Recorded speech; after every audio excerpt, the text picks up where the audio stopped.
चलिए सीधे लिए चलते हैं आपको उत्तर प्रदेश के लखनऊ में, जहां पर संजय गांधी स्नातकोत्तर आयुर्विज्ञान संस्थान का 41वां स्थापना दिवस समारोह का आयोजन किया गया, जिसमें मुख्यमंत्री योगी आदित्यनाथ ने शिरकत की। क्या कुछ कह रहे हैं, सुनिए।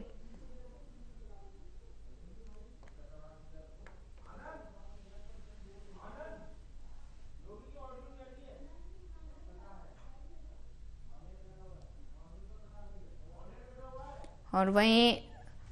समारोह में सीएम यात्रा योगी को आदित्यनाथ शामिल हुए हैं। संजय इस गांधी ऊंचाई तक आयुर्विज्ञान पहुंचाया है संस्थान का और इसीलिए इस शानदार यात्रा के लिए आप सबको मैं बधाई देता हूं, अपनी शुभकामनाएं देता हूं।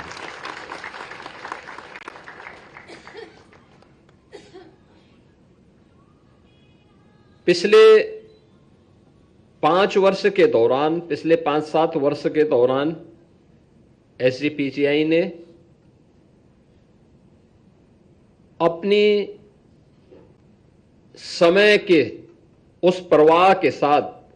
अपनी स्पीड को बढ़ाया है और अपनी स्पीड को बढ़ाने के साथ एसजीपीजीआई ने अपने आप को वर्तमान की प्रतिस्पर्धा के साथ हम खड़े रह सकें, इसके लिए जिस विजन के साथ संस्थान के निदेशक, संस्थान के सभी फैकल्टी मेंबर्स, यहां के सभी कार्मिक और यहां के सभी स्टूडेंट्स ने मिलकर के संस्थान को आज जिस नई ऊंचाई की ओर पहुंचाने के लिए कार्य करना प्रारंभ किया है, मेरा मानना है कि अगले 5 वर्ष इस संस्थान के लिए और भी महत्वपूर्ण होने जा रहे हैं, जिनके बारे में कोई सोचता नहीं था, आज वे डिपार्टमेंट यहां पे खुल रहे हैं, उन्हें आगे बढ़ाया जा रहा है और उसके बारे में पूरी प्रतिबद्धता के साथ मिशन मोड पर कार्य हो रहा है। और हम लोगों ने भी विभाग से भी कह रखा है, साथ साथ एसजीपीसीआई से भी कह रखा है कि भाई हेल्थ सेक्टर में जो कुछ भी नया हो सकता है उसको लाने के लिए, उसके अनुरूप अपने आप को तैयार करने के लिए हमें पूरी मजबूती के साथ कार्य करना होगा, जुटना पड़ेगा। और मुझे प्रसन्नता है कि पिछले 5 वर्ष के अंदर वो परिणाम हम सबके सामने इस रूप में देखने को मिले हैं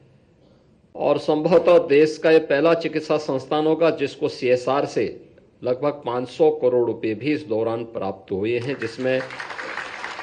सालोनी फाउंडेशन के साथ साथ यहां पे पेशेंट के अटेंडेंट के लिए जो सुविधा बनने जा रही है, इन सबको मिला लें तो यह अपने आप में नई उपलब्धि संस्थान ने अर्जित की है। और इस शानदार यात्रा के लिए जहां इसका श्रेय संस्थान को जाता है, संस्थान के निदेशक, यहां के फैकल्टी मेंबर्स, यहां के सभी कार्मिक, यहां के सभी छात्र छात्राओं को, सबको इसका श्रेय जाता है, लेकिन जब आप आगे बढ़ते हैं तो आपके सामने चुनौती भी उतनी ही मजबूत होती है। ये चुनौती के प्रति एक पक्ष को लेकर के तो आप चले हैं, बहुत मजबूती के साथ चले हैं, और वो पक्ष है कि हम हेल्थ को टेक्नोलॉजी के साथ कैसे जोड़ सकें। जैसे भारत सरकार ने भी टेली कंसल्टेशन और टेलीमेडिसिन के एक मॉडल के रूप में एसजीपीजीआई को भी एक सेंटर के रूप में स्थापित करने की दिशा में कार्य करना प्रारंभ किया है। और उनका भी है कि एक नोडल केंद्र बने जहां से पूरा यह अन्य लोगों के लिए भी, यह पूरे प्रदेश के लिए भी और उत्तर भारत के लिए भी मानक तय करे। मैं धन्यवाद दूंगा यहां की टीम को। इस सदी की सबसे बड़ी महामारी के दौरान जब कोरोना वायरस यूपी के अंदर दिखा था, तब हम लोगों ने प्रदेश के अंदर एक एडवाइजरी टीम का गठन किया था एससीपीसीआई के डायरेक्टर उसको हेड करते थे। हम लोगों ने उस समय प्रदेश के अंदर सर्वे कराया था तो 36 जनपद हमारे ऐसे थे जिन जनपदों में आईसीयू का एक भी बेड नहीं था। कैसे होगा,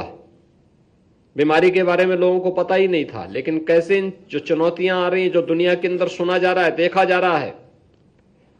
उसका सामना कैसे कर पाएंगे। जब इस पे चर्चा होनी प्रारंभ हुई तो उस समय यहां के निदेशक ने एक सुझाव दिया था कि हम लोग टेली आईसीयू प्रारंभ कर सकते हैं।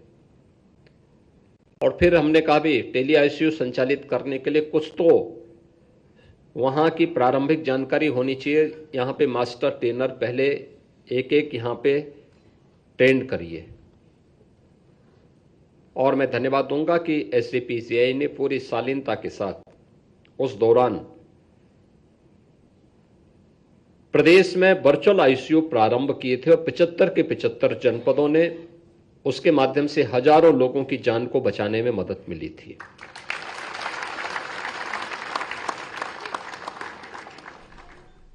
कोई